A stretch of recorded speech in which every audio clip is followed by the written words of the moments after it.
it was really important for me to kind of be a Charlotte-only bar, kind of repping the city, because coming from a old school city like Boston, where I'm from, I hated the sports teams there, but I did really appreciate that no matter what, they kind of only repped their team. It killed me to see, you know, different NFL teams' flags flying above different places and stuff like that. And I just wanted to help build the culture of this city.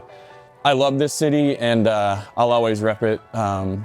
It's one of the most important things for me to always stay true to who I am. And I just felt the need that we needed a real Charlotte bar that didn't money chase just because other teams were doing good or, you know, whatever. And over time, we became this big Panthers bar, and now we have the real fans that come here, win or lose, and I love that about it. One thing that I realized when we moved to Charlotte was there wasn't many like neighborhood bars that really repped Charlotte. We're like a half mile from the stadium. Why are all these places different team bars? And I get it. It's a city that has people from all over, but still, like, to build the culture of the city, you kind of got to rep your team, you watch them grow. It's a young city. We have young sports fans. We need my kids, your kids, to grow up with a team. You know what I mean? Stay in the city and swallow that culture that we are creating nowadays. When I first moved here in 2013 or 2014, the Panthers were like on the rise, and 2015 obviously was a magical year. We went to the Super Bowl, and that was unbelievable. I mean, that was probably one of the most fun. When a smaller market like this goes to the Super Bowl or even comes close, it's just, going to those games is unbelievable. I mean, better than anything I've been to in any other stadium I've been.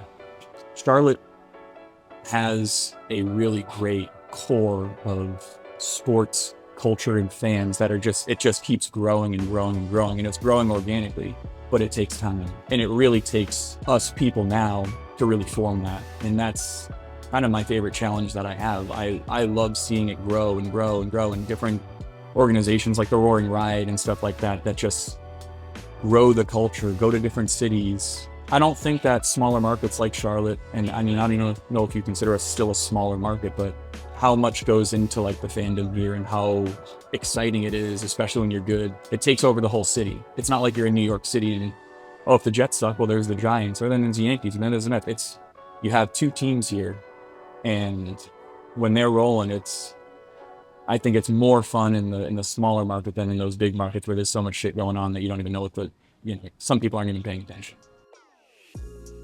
The game of football really does bring different people together that might not be in the same industry. They, you know, one can be, you know, your blue collar worker versus a white collar worker, but they'll meet here, they have a common ground, and they can just open up and talk to each other. And, you know, in today's world, I think that's pretty important. I wish more people could sit down and just have an honest conversation, whether it's about football or whatever it wants to be, but to have that unifying, you know, team or event or experience, like coming out to watch soccer on a Saturday or Sunday morning, can really lead to that kind of stuff.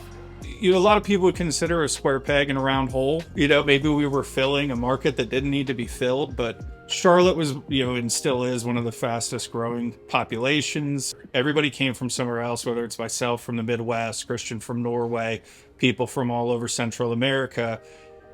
2/3 of that example right there are very soccer loving communities. We loved it. We decided, hey, maybe it's a if you build it they will come kind of scenario.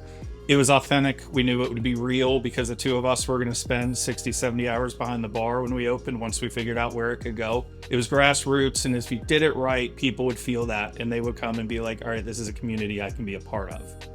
It wasn't even in my wildest dreams that we would open up a bar.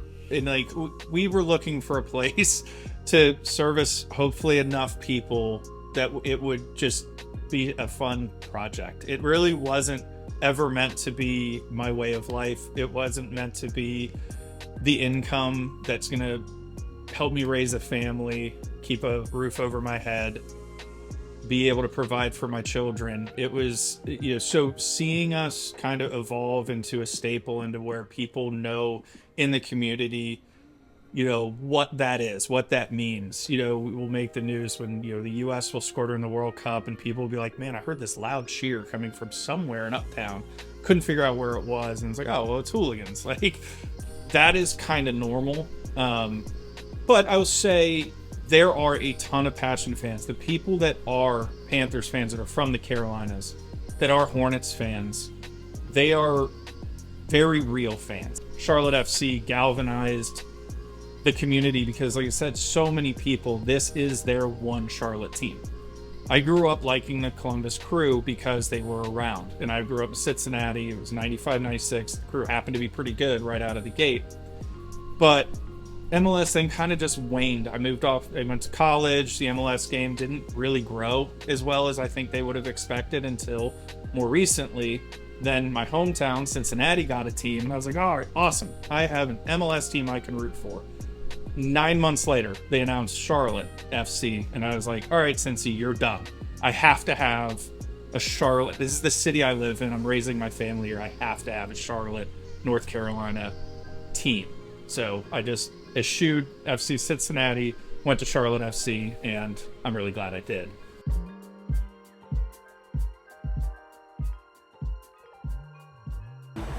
The fourth pick in the NBA draft goes to the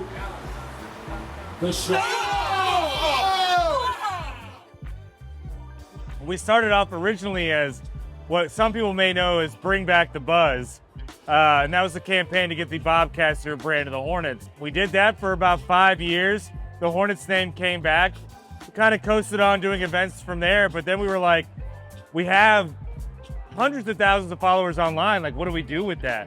We felt like it was kind of weird for us to just kind of walk off into the sunset after the name coming back, and we felt some sense of responsibility to kind of grow the fan base and help build that culture up, and Crown Club's what came out of that. There weren't really a lot of like large sports pages, a lot of culture pages. There wasn't, you know, the 704 Shops the Glory days. There wasn't any of these other, you know, Roaring Riot wasn't a thing yet. So luckily we kind of became anytime there was a slow day in the news locally, well, let's go talk to those two idiots that want the Hornets name to come back. So we kind of just became a social media phenomenon in Charlotte. You've seen it grow, you've seen it transition. You've seen some okay moments with the Hornets, some good moments, but you've seen a lot of bad. There's a certain level of loyalty here that exists that, like, you're not finding anywhere else, like, honestly, in any other city for any other fan base. If you took 30 years of what our success is and put this in larger markets, you're not really getting that level of support. But there's certain level of, like, this being the first team that put Charlotte on the international map, the national map. I mean, like, I remember growing up and people didn't even know where Charlotte was. Like, Charlotte Hornets, the teal and purple is what made this city. So it's one of those things where, like, if you're a Charlotte Hornets fan, you've got a certain level of loyalty and pride that, like, you know, people just had to recognize and respect. So, like, the people that come here, they're season ticket holders. You know, they're going to be here night in, night out. It doesn't matter if we're a 14-win team or if we're 40-plus win team. Like, these are die-hard Charlotteans.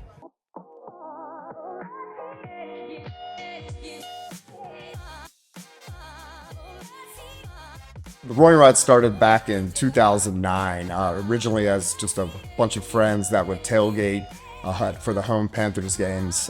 We're all relatively from Charlotte, lifelong Panther fans, and we're so used to opposing fan bases coming into Bank of America Stadium and taking over our stadium. So we decided that, you know, we wanted to try to create something like that for our team, for the Panthers on the road. You know, sitting together at a away game with a bunch of Panther fans, I tell everybody that's the best experience, because it doesn't matter if it's 50 of us or 500 of us. It doesn't matter if we're in the lower levels or the upper levels. When the home team is quiet, when their team is on offense and our group is up making loud noise for the Panthers, you can hear it everywhere, and it's just it's a really cool, fun experience. Football in Charlotte, you know, even after 25, 30 years, is still young. It's still up and coming. You know, Charlotte is known for being a very transient and transplant town. So people aren't necessarily born here as Panther fans. You know, we do a lot of converting after people have been here for a while. I think Roaring Riot contributes to the overall culture of Charlotte in that we're welcoming, we're inclusive. The way we model our community and being inclusive and, you know, wanting everybody to have a good time and being hospitable and being proud of where we're from. I think that really plays into Charlotte. And Charlotte also is a new town. The Panthers fan is a new fan base. So I think there's a lot of parallels with how we're trying to grow and how we're trying to include people with Charlotte and its growth as well.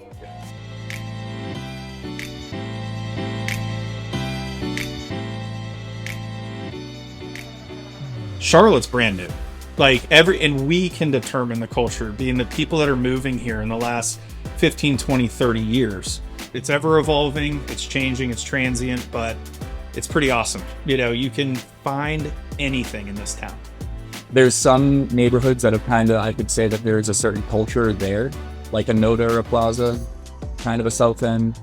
But I think some are still transitioning to being figured out. So, I think we still have a lot of opportunity as a city to really define, what our culture is. But I appreciate that I feel like we're expanding and we're growing, and I feel like we're doing it the right way with preserving things that are important to the past of Charlotte, but also embracing and being open to expanding and following whatever path the city takes us on.